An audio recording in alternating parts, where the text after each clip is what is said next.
अभी आने वाली हनुमान जन्मोत्सव का समय।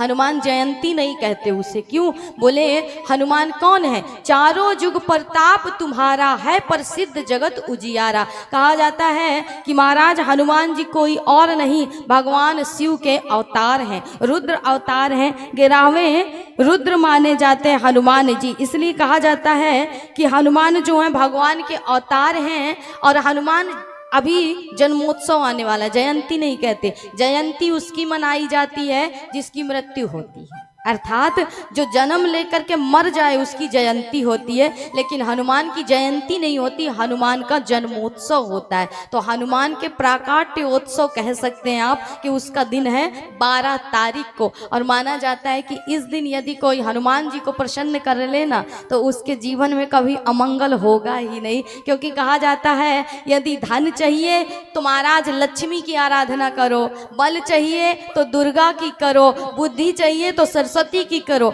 और यदि ये सारी चीजें एक साथ चाहिए तो बोले हनुमान जी की करो। क्योंकि कहा है सब सुख लहै तुम्हारी सरना, सब सुख लहै तुम्हारी सरना, तुम रक्षक काहू को डरना,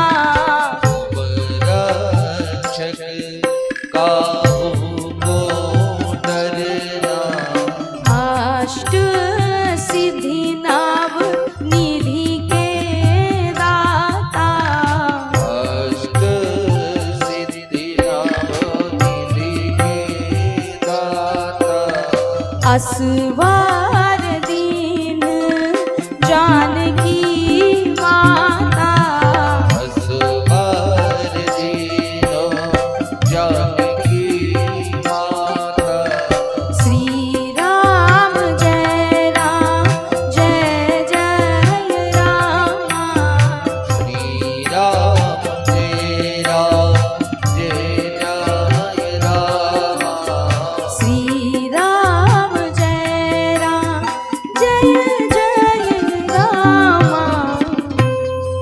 तो अष्ट सिद्धि नवनिधि के दाता और सब सुख लहै तुम्हारी सरना, तुम रक्षक काहू को डरना, अर्थात सारा सुख तो तुम्हारे ही चरणों में है नाथ। इसलिए अगर कोई हनुमान जी की आराधना कर ले, और कहते हैं हनुमान जन्मोत्सव के दिन आप हनुमान मंदिर चले जाओ और उनके द्वार पर जाकर के उनकी पूजा कर लो, हनुमान चालीसा का पाठ कर लो 7 बार या 11 बार, और हनुमान जी को चोला चढ़ा दो। चोला क्या होता है पता है ना? जो हनुमान जी सिंदूर भगवा रंग चढ़ा करके बैठे होते हैं ना, वो हनुमान जी का चोला है, वही हनुमान जी का पोशाक है महाराज। वो भगवा जो सिंदूर लगाते हैं ना, वही हनुमान जी का चोला है। कहते हैं इस दिन यदि कोई मंदिर में सिंदूर का और साथ साथ यही भगवा सिंदूर का और घी का या चमेली के तेल का दान करता है तो उसके जीवन में कभी अमंगल नहीं होता। इसलिए हनुमान जन्मोत्सव के दिन आप हनुमान जी के मंदिर जाइए और जा करके कुछ उपाय कर लीजिए, कुछ आराधना कर लीजिए, तो इससे हनुमान जी जीवन में आ रहे समस्त संकटों को हर लेते हैं। अर्थात किसी प्रकार का संकट हो जीवन में तो हनुमान की आराधना करिए, हनुमान मंदिर जाइए। और प्रमाणित बात है कि जिसने इस कलयुग में भी महाराज हनुमान की आराधना की, जिसने हनुमान चालीसा पढ़ लिया, सुंदर कांड पढ़ लिया, उसके जीवन में कभी भी किसी प्रकार की बाधा नहीं आ सकती है।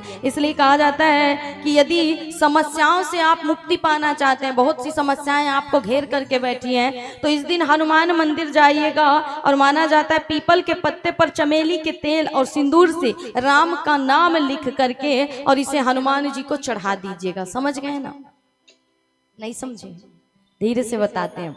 पीपल के पत्ते पे सिंदूर और चमेली के तेल से राम प्रभु का नाम लिखिएगा और हनुमान जी को इसकी माला पहना करके और चढ़ा दीजिएगा महाराज। इसकी माला बनाइएगा सुंदर सी, पीपल के पत्ते और आंख के पत्ते होते हैं ना, जानते हैं ना आंख के पत्ते, उसको भी आप चढ़ा सकते हैं हनुमान मंदिर में। और कहते हैं कि जब आंख के पत्तों की माला बनाइए, इसमें राम नाम लिखिए और हनुमान जी को समर्पित करिए और 7 बार उल्टी परिक्रमा परिक्रमा करिए, सीधी नहीं करनी है, 7 बार उल्टी परिक्रमा करिए और हनुमान जी से कह दीजिए कि प्रभु जो भी विघ्न है अब सब तुम जानो, तुम ही टालने वाले, तुम ही हरने वाले। बस इतना कह करके और वापस आ जाइए। कहते समस्त समस्याओं से मुक्ति दिलाने वाले हनुमान जी महाराज। इसलिए पीपल के पत्ते लीजिएगा चमेली से और तेल से और सिंदूर से, सुंदर चमेली के तेल और सिंदूर से नाम लिखिएगा और हनुमान जी के गले में चढ़ा दीजिएगा,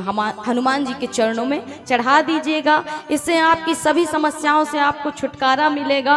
और कहा जाता है कि पीपल के 11 पत्तों पर चंदन या रोली से राम नाम लिख करके भी आप हनुमान जी को चढ़ा सकते हैं। इससे भी हनुमान जी प्रसन्न होते हैं, क्योंकि हनुमान कलयुग में किस नाम से निवास करते हैं? बोले सतयुग में यही हनुमान महाराज शिव के रूप में रहते हैं। और कलयुग में किस रूप में रहते हैं? बोले कलयुग में राम नाम रूप ही हनुमान का स्वरूप है। इसलिए जो राम का आप नाम लेते हैं ना, उसी से हनुमान प्रसन्न हो जाते हैं। राम नाम का ही स्वरूप हनुमान का स्वरूप है। इसलिए राम का नाम लिख करके हनुमान मंदिर में चढ़ा दीजिएगा। किसी की कोर्ट कचहरी का मामला चल रहा हो और शांत नहीं हो रहा हो, तो उसके लिए भी उपाय बता देते हैं कि कहा जाता है मंगलवार या शनिवार का दिन बहुत शुभ माना गया है हनुमान मंदिर जाने के लिए। लेकिन कभी भी आप जा सकते हैं। और हनुमान जन्मोत्सव के दिन, जिस दिन हनुमान जी का जन्मोत्सव, उस दिन तो विशेष रूप से ये उपाय करिएगा और जाइएगा। कहा जाता है कि अगर आपके जीवन में कोर्ट कचहरी के मामलों से आपको मुक्ति नहीं मिल रही है तो बजरंगबली को चोला चढ़ाइएगा। चोला चढ़ाने से, अभी शनि की 7.5 भी लगी हुई है कुछ राशियों पर महाराज, तो इनके जीवन में 7.5 तो बवाल ही मचा करके बैठा है। शनिदेव पूरा तांडव कर रहे हैं इस समय कुछ राशियों के ऊपर। मीन राशि पर कौन सा चरण चल रहा? द्वितीय चरण। और कुंभ राशि पर तृतीय चरण चल रहा।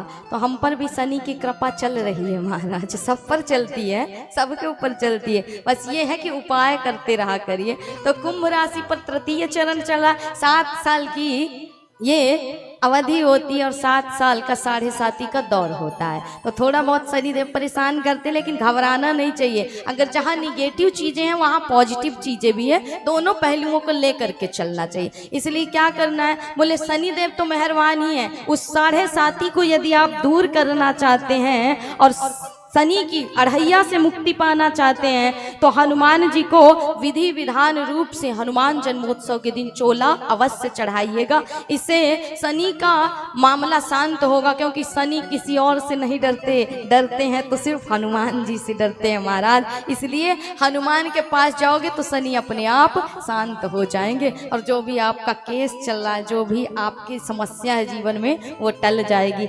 अब माना जाता है कि हनुमान जी को जनेऊ इस दिन आवश्यक रूप से अर्पित करिएगा। कहते हैं जनेऊ अर्पित करने से हनुमान के विशेष पूजा का फल आपको प्राप्त होता है। और माना जाता है ना कि हनुमान जी कहते हैं ना, कांधे मुंज जनेऊ साजे, अर्थात जनेऊ चढ़ाने से हनुमान जी बहुत प्रसन्न होते हैं, प्रभावित होते हैं। इसलिए हनुमान की प्रसन्नता के लिए, हनुमान जी से अपनी इच्छाओं की पूर्ति के लिए जनेऊ इस दिन आवश्यक रूप से चढ़ाइएगा। और कहा जाता है कि बजरंगबली को प्रसन्न करने के लिए हनुमान मंदिर में जाकर के इस दिन आवश्यक रूप से ओम हम हनुमते नमः इस मंत्र का 108 बार जाप करिएगा। कहते हैं इससे जीवन में जो भी रोग है, जो भी कष्ट है, वैसे नित्य करना चाहिए। लेकिन आप नहीं कर पा रहे हैं तो हनुमान जन्मोत्सव के दिन ये कार्य अवश्य करिएगा। ओम हम हनुमते नमः इस मंत्र का जाप करिएगा, समस्त कष्टों से आपको मुक्ति मिलेगी, छुटकारा मिलेगा। दीप प्रज्वलित कर लीजिएगा और बैठ करके एक माला अवश्य करिएगा। तो कहते हैं इससे हनुमान जी प्रसन्न होते हैं। दुर्भाग्य भी सौभाग्य में बदल देते हैं यदि कोई एक हनुमान का नाम ले ले। और इससे पूर्व हनुमान चालीसा अवश्य पढ़ लीजिएगा। यदि आपके पास समय हो तो हनुमान चालीसा और सुंदरकांड का पाठ इस दिन जा करके हनुमान मंदिर में आवश्यक रूप से करिएगा। तो जीवन में जो भी विघ्न बाधा चल रही है वो खत्म हो जाएगी। तो ये तो हनुमान जन्मोत्सव की बात हुई।